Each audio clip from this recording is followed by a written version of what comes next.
আসসালামু আলাইকুম সুধী দর্শক, আপনাদের সবার পছন্দের ক্যাটারিং সলিউশন অনুষ্ঠানে আমি আজ আপনাদের হোস্ট নিশাত খুশবু আপনাদের সবাইকে জানাচ্ছি সাদর আমন্ত্রণ। বরাবরের মতন আজকের পর্বে আমাদের সাথে উপস্থিত রয়েছেন একজন অতিথি। তিনি আর কেউ নন, আমাদের সম্মানীয় সবার পরিচিত এবং প্রিয় মুখ জনাব Abdul Haque Habib, the managing director of the London Training Centre. তিনি তার জ্ঞান এবং অভিজ্ঞতার আলোকে আমাদের সামনে সবার সাথে আলোচনা করবেন ক্যাটারিং ইন্ডাস্ট্রির বহু জানা অজানা গুরুত্বপূর্ণ বিষয়সমূহ সম্পর্কে। আসসালামু আলাইকুম হাবিব ভাই, কেমন আছেন? ওয়ালাইকুম আসসালাম, ভালো। আপনি ভালো আছেন? আলহামদুলিল্লাহ ভালো। গত পর্বে আমরা আলোচনা করেছিলাম অ্যাবাউট হ্যাসাপ সিস্টেম, এবং আজকের পর্বে আমরা আলোচনা করব about bacteria, the enemy of food. এই সম্পর্কে যদি আপনি আমাদের দর্শকের উদ্দেশ্যে কিছু বলতেন। অবশ্যই। First of all thank you very much for coming presenting the show. আসসালামু আলাইকুম বিয়ার, আপনারা আশা করি সব ভালো আছেন। আমরা কেটারিং সলিউশনের আজকে যে প্রোগ্রাম এটার ব্যাপারে আমরা প্রেজেন্টার সিস্টারে কইছি যে bacteria the enemy of your food, ওটার ব্যাপারে আমরা আপনার লগে আলাপ করবো। একটু আমি রিমাইন্ডার দিতাম sir if I can about the last program that we did হ্যাসাপ system সম্পর্কে। তার আগে দর্শক আপনাদের উদ্দেশ্যে বলে নিচ্ছি, আপনাদের যদি কোনো প্রশ্ন থাকে about bacteria or enemy of food, স্ক্রিনে দেওয়া নাম্বারে ফোন করে হাবিব ভাইয়ের কাছ থেকে উত্তরটি জেনে নিতে ভুলবেন না। নাম্বারটি স্ক্রিনে দেওয়া আছে। জি হাবিব ভাই, শুরু। Thank you very much. Again আমি আজকের প্রোগ্রামটা আসলে শুরু করতাম sir by thanking our new presenter, and secondly thanking NTV for bringing such a very important program for the catering sector as a whole. কারণ এই প্রোগ্রামটার আসল উদ্দেশ্য হয়েছে আপনারা যাতে আমরা সাহায্য করতাম পারি in terms of food safety. Food safety is a very important issue within the catering industry. আমি যে একটা দিয়ে আজকে শুরু করতাম স্যার, আজকে আসলে একটা গুরুত্বপূর্ণ দিন কেটারিং সেক্টরের লাগে, ও কারণে যে কেটারিং সেক্টরটা আসলে এখন একটা বিরাট ক্রাইসিসের মুখে চলে। ক্রাইসিসটা হলো কি mainly staff crisis, as well as the businesses are not doing as well as before for many reasons. One of the reason is staff crisis. Now আজকে পার্লামেন্টের সামনে দেশের সবচেয়ে বড় একটা সংগঠন, এটা বাংলাদেশ কেটারার্স অ্যাসোসিয়েশন, এটা তারা বড় একটা ক্যাম্পেইন করা, and part of that campaign যে আজকে পার্লামেন্টের সামনে কয়েক হাজার মানুষ আসলা, যেখানে প্রথম দিকে আমিও আসলাম। এই ক্যাম্পেইনের তারা নাম দিয়েছে save the curry industry. Habib ভাই, আপনার কেন মনে হচ্ছে এই সমস্যাটা এখন দেখা দিচ্ছে? আপনি কি মনে করেন ব্রেক্সিট বা অন্য কোনো কারণে এই প্রবলেমটা এখন অ্যারাইজ করেছে? পার্শিয়ালি ইয়েস, পার্শিয়ালি ব্রেক্সিট, কিন্তু এই ক্যাম্পেইনটা হচ্ছে যে আমাদের যে স্টাফ ক্রাইসিস হচ্ছে, ওই স্টাফ ক্রাইসিসের লাগে গভর্নমেন্টই কিতা করতে পারে। গভর্নমেন্টে ইমিগ্রেশন রুল একটু তারা সহজ করতে পারে, দেশের রেট তারা কমাইতো, তারা রেস্টুরেন্টে আরো বিভিন্নভাবে সাহায্য সহযোগিতা করতো, যেটা আমরা দেখি যখন গভর্নমেন্টে আসলে এটার ব্যাপারে খুব কড়া একটা পদক্ষেপ নিছে। রেস্টুরেন্টে তারা আননেসেসারি রেট করে আমরা মানুষের হয়রানি করে।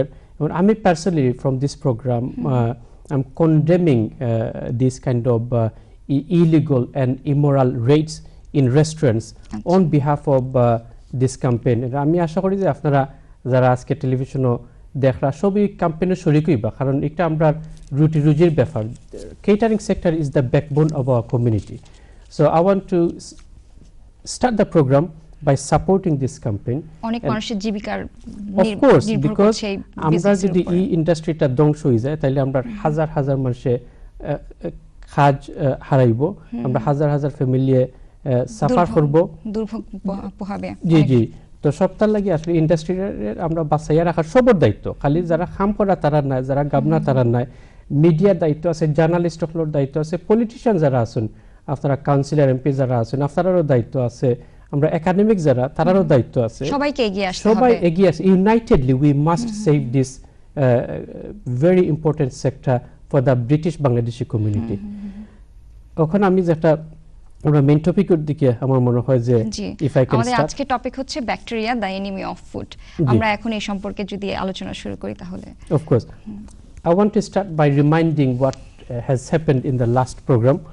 আমরা আলাপ করেছিলাম, দর্শক আপনারা হয়তো অনেকে মনে রাখবা যে আমরা হ্যাসাপ সম্বন্ধে আলাপ করেছিলাম। HACCP stands for hazard analysis and critical control point, যেটা আমরা আগের প্রেজেন্টারে কইছিলা তাই যে আদনান ভাই তাই না আমরা কইছে যে এটা আসলে জিনিসটা শুরু হইছিল আমেরিকার গভর্নমেন্টের পক্ষতে নাসা তারা এই হেসাব সিস্টেমটা শুরু করছিল এর বাদে ইউরোপিয়ান ইউনিয়নের আন্ডারে একটা ইউরোপের ভিতরে যত রেস্টুরেন্ট হল আছে কেটারিং সেক্টর আছে আপনার টেকওয়ে আছে সব এই সিস্টেমটা মানিয়া চলা লাগে আর এই দেশও প্রত্যেকটা রেস্টুরেন্ট টেকওয়ে আপনারও মানিয়া চলা লাগে এটা হয় হেসাব সিস্টেম আর হেসাব সিস্টেম আপনি কিলা মানিয়া চলার লাগে একটা খুব সহজ একটা ব্যবস্থা করছে যে একটা ফোল্ডার গভর্নমেন্টও রেডি করিয়া দিলাইছে এই দেশের ফুড স্ট্যান্ডার্ডস এজেন্সি এই ফোল্ডারটার নাম তারা দিচ্ছে safer food better business safer food better business যদি আপনি এভরিডে কমপ্লিট করিলেন তাইলে ওই যে হেসাব সিস্টেম যেটা একটা আপনি মানিয়া চলরা আর হেসাব সিস্টেম যদি আপনি মানিয়া চলেন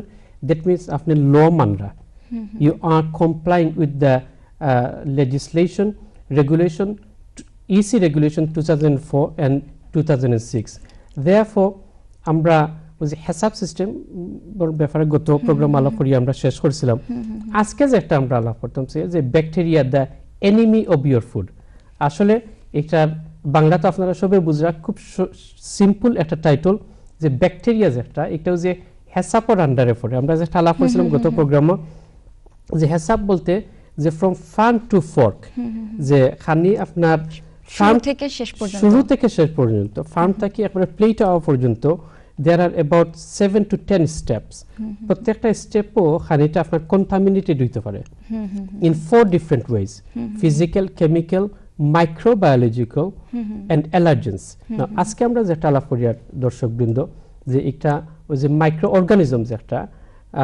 ওটার ব্যাপারে আমরা আলাপ করি আর হাবিব ভাই আপনি যদি শুরুতে একটু আমাদের দর্শকদেরকে জানিয়ে দিতেন what is microorganism of course thank you very much microorganism দর্শকবৃন্দ আসলে শব্দটা সায়েন্টিফিক এটা আপনারা জানেন যারা ডাক্তার হন যারা ফিজিশিয়ান হন যারা আপনার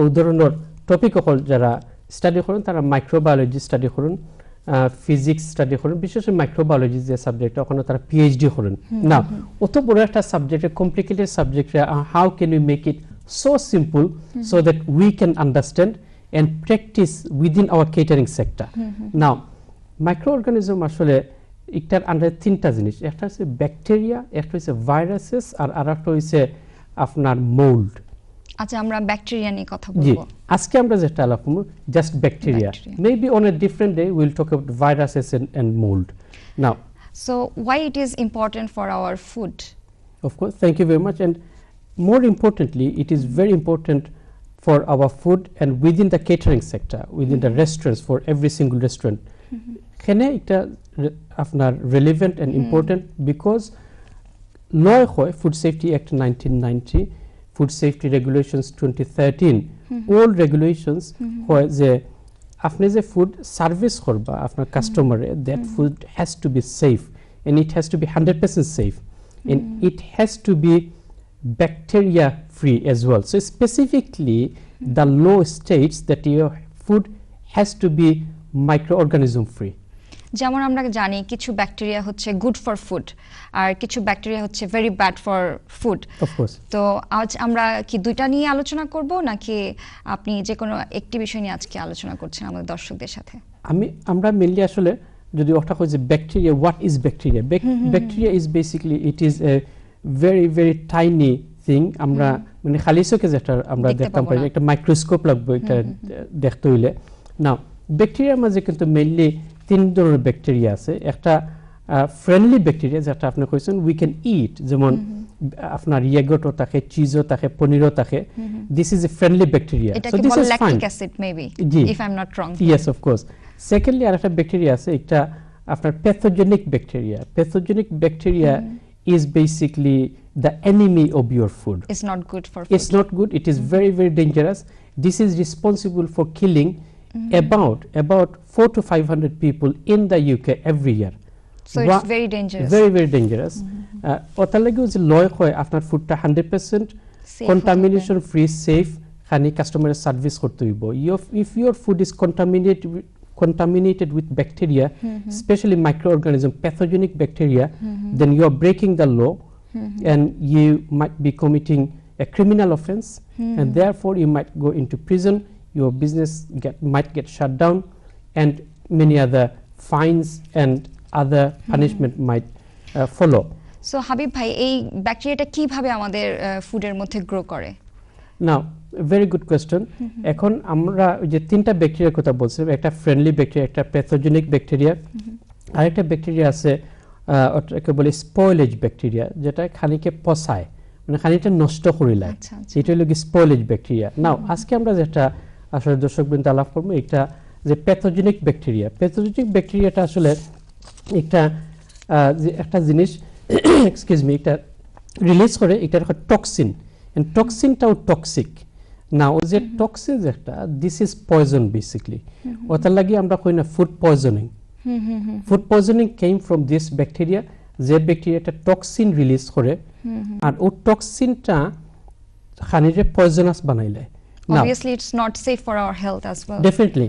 Now মানে এটা বাংলা যে একটা খাদ্য বিষক্রিয়া, যেমন আপনার খানিত বিষ হয়ে গেছে, ওই যে বিষ যে একটা হইছে, পয়জন যে একটা হইছে, the poison is basically came from the bacteria that grew in your food. না আপনার কোশ্চেন যেটা যে এই ব্যাকটেরিয়াটা খানিত কিলা হয়, কেন হয়? নাও এই যে ব্যাকটেরিয়াটা প্যাথোজেনিক ব্যাকটেরিয়া, এটা মেইনলি তিন ধরনের খানি বালাপ হয়। একটা হলে মানে যত জিনিস আপনি রান্ধি লিছেন, কুকড ফুড, ওটা জিনিসও কুইকলি হয়। যত জিনিস দুধ থেকে লাগাইয়া, দুধ থেকে বঞ্চে, all the dairy products basically, যেমন দুধ, ক্রিম, এদেরও যত জিনিস, এগুলা খুব সকালে ব্যাকটেরিয়াটা হয়। আর যত খানি আপনি রেডি করে লিছেন, সেটা রেডি টু ইট ফুড। ও তিন ধরনের জিনিসও খুব বেশি এই ব্যাকটেরিয়া খুব কম সময় ভিতরে হয়। Therefore, what the law says is that আপনি cooked food, dairy product, ready to eat food, আপনি kitchen in a room temperature which is above 8 degrees Celsius and below 63 degrees Celsius, এটা হলো danger zone। এখানে আপনি 90 মিনিটের উপরে রাখতে পারতেন না। If you keep any of your cooked food, dairy product or ready to eat food in a room temperature in your kitchen, for example, 90 মিনিটের উপরে যদি আপনি রাখেন, তাহলে you are breaking the law. It is an offense. Why? Because after 90 minutes, then bacteria starts to grow. Because bacteria, ওই তৈলে mainly তার দুইটা জিনিস দরকার, তার টাইম এন্ড টেম্পারেচার। তো আপনি বলতে যাচ্ছেন টাইম এবং টেম্পারেচার যখন সামঞ্জস্য হচ্ছে না, তখনই এই ব্যাকটেরিয়াটা গ্রো করছে। অ্যাবসলিউটলি। নাকি আরো কিছু রিজন রয়েছে যা আমাদের এই ব্যাকটেরিয়াগুলোকে গ্রো করতে সাহায্য করে? মেনলি এখানে যে দুইটা জিনিস, আপনার ব্যাকটেরিয়া হইতে তার 4টা জিনিস লাগে। আচ্ছা। ফুড, টাইম, টেম্পারেচার, আর তার আপনার ময়েশ্চার, পানি লাগে। আচ্ছা। জি, তখন আসলে পানি and food and water, you cannot do anything about it, because to cook something you need water and the food is there. Absolutely. So these are the two things already there. Therefore tonight we are emphasizing on time and temperature. And সময় আর তাপমাত্রা দিয়া after you can control the growth of bacteria. Therefore what the law says that আপনার cooked করা জিনিস kitchen you cannot keep it for more than 90 minutes. Now how do you control the growth of microorganism, the bacteria in your food? That's what we'll talk in a minute. ধন্যবাদ হাবিব ভাই। আমরা অনেক কিছু শুনলাম about bacteria and food, এ সম্পর্কে আরো বিস্তারিত শুনবো, কিন্তু নিয়ে নিব একটা ছোট্ট বিরতি। দর্শক আমাদের সাথেই থাকুন।